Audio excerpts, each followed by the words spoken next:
Hello ladies and gentlemen, welcome back to the backstory. If you're new here, kindly hit the subscribe button and the notification bell down below so that you can be notified whenever we post a new video.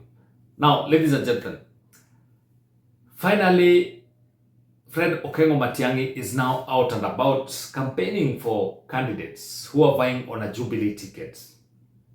Yesterday, he was in Gusiiland region and he attracted what we would call a mammoth crowd in a region that is considered his backyard. Ni pesa ya serikali ambayo imeibiwa. Wakulima wetu wa chai hapa bonus wamepata shilingi 12. Kweli au urongo? Pesa imeibiwa hapa ya bonus. Ndio hii sasa inagawa hapa, watu wanabeba hapa wakijigamba eti wao ni matajiri na ni pesa ya wananchi. Pesa ingine ni ile ya watoto wetu ya shule, ya capitation. Alafu wanatuambia eti kufikia Januari wasasi waanze kuongeza kulipa shilingi 9,000. Mnakubali maneno kama hayo?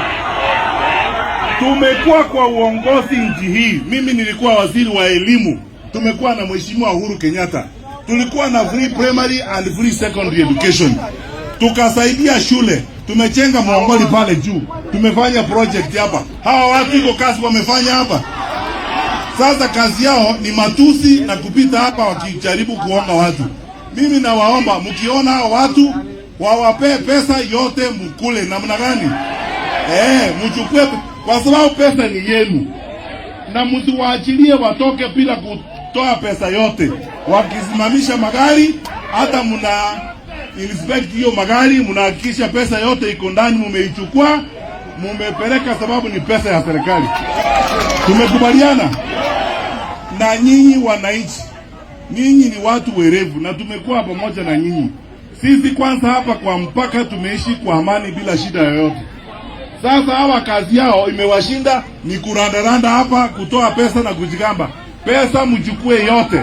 Lakini nawaomba tafadhali, msipigie mtu wa hawa watu kura. Tumekubaliana? You can vote for anybody as long as you don't vote for UDA. Tumekubaliana? Mtapigia UDA kura? Pesa walete lakini kura hakuna. Tumekubaliana? Sasa mwisho, kwa sababu tunataka kwenda pale chini. Wananchi wenzangu na waomba, tuko na safari. Mimi nime announce hapa nitagombea kiti cha urais 2027. Na nyinyi ndio mtanipeleka mbele. Na tukae pamoja tuende mbele. Musitishwe na mtu hapa. Tunaenda kwa hii safari. Mimi ninazungumza na wale wenzangu wa upinzani wote, Mheshimiwa Kalonzo Musyoka, Mheshimiwa Martha Karua, Mheshimiwa Rigathi Gachagua, Mheshimiwa Eugene Wamalwa, hiyo timu yote tuko pamoja. Na tutakaa chini tukubaliane vile tutaenda mbele. Ili tusaidie nchi yetu kwa sababu haya maneno hawa watu wataharibu nchi yetu kabisa. Ama namna gani? Ninawauliza hivi kwa kauli moja. Mumekubaliana na mimi kwamba tutembee kwa hii safari na tutoe hao watu waondoke kabisa. Nionyeshe kwa mkono. Harambe! Harambe! Mumesema namna gani? Eti namna gani? Wanaondoka na wajue kwamba wanaondoka. La mwisho, wacha niwaambie ukweli nyinyi watu wetu. Hapa ni nyumbani, hapa ni kwetu nyumbani. I have polled these words. Niko na mtu hapa ambaye anafanya opinion poll last 1 month. Kila wiki mbili. Nyansiongo, Ekerenyo, Nyamaia. There is no chance in hell ya mtu wa UDA kushinda hii kiti hata moja. Candidate wao huko ndio wa mwisho. Candidate wao hapa ndio wa mwisho. Sasa kuonga ndio itawasaidia. Alafu wameanza kujigamba hapa eti wataiba, watafanya namna gani? Tutakuwa wapi wakiiba? Mtakubali hiyo maneno? Hapana. Tutaamuka asubuhi na hawa nataka kuambia wasikie hivi. Sisi ni watu tunapenda amani. We do not like to be provoked and we want to respect the law na to respect democracy. Tutapiga kura na tutakuwa kwa amani. Only if that is how they are going to behave. wakiheshimu sheria. Sheria haiwezi kuwa inaheshimiwa na sisi watu wa opposition, lakini wa serikali hawana haja na kuheshimu sheria. Sheria ni yetu sisi wote, na sisi wote tunahitajika kuheshimu sheria. Kwa hivyo wale wa serikali waheshimu sheria na sisi tutaheshimu sheria. Kama sasa ni kuleta ujuaji wanataka kuleta hapa, hata sisi tutafanya nini namna hiyo, kwa sababu tutakuwa hapo wakihesabu hesabu, wakileta ujauri tunaleta, wakienda mbele tunaenda, tutaonana na wao huko wakati huo. Matiang'i has been criticized by a majority of Kenyans. One, for having shown a laid-back kind of attitude, not going out there to campaign on his own. Even though he has shown interest in vying for the presidency, but majority of Kenyans have not felt him out there campaigning.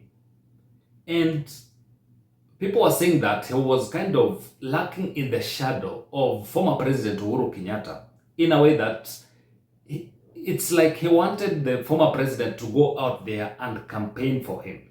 So seeing him on the campaign trail, seeing him out there on his own, gives his supporters some kind of hope that this guy can also anaweza jitetea on his own.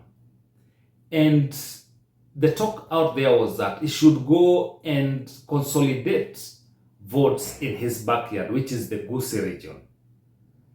But looking at what we have seen so far, I think that reception was very good and somehow positive, and it boosts his confidence going forward, because this was his campaign alone without the united opposition. So you'd use this now to gauge his popularity in his backyard.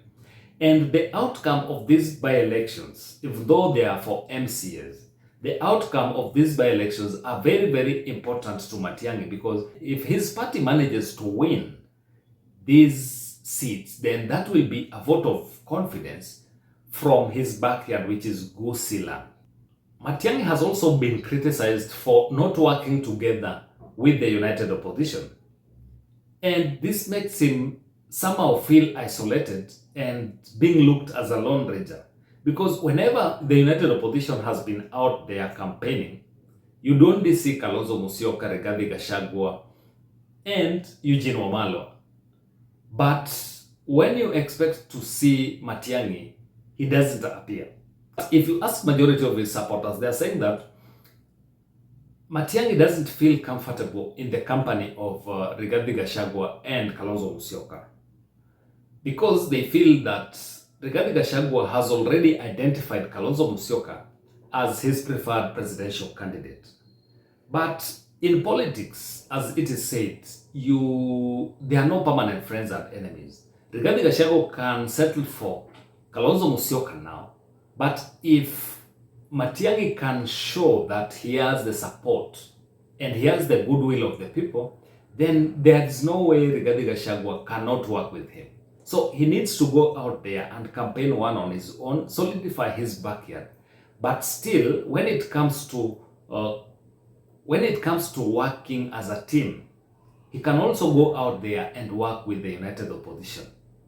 When he's called upon to go out there and campaign in different parts of the country, it works for him as well, because he's getting a platform that has been organized by his opponents to market himself. So it's not only about working with the likes of Kalonzo Musyoka, but he's getting a platform to also showcase his strengths, and you leave the rest for the people to decide.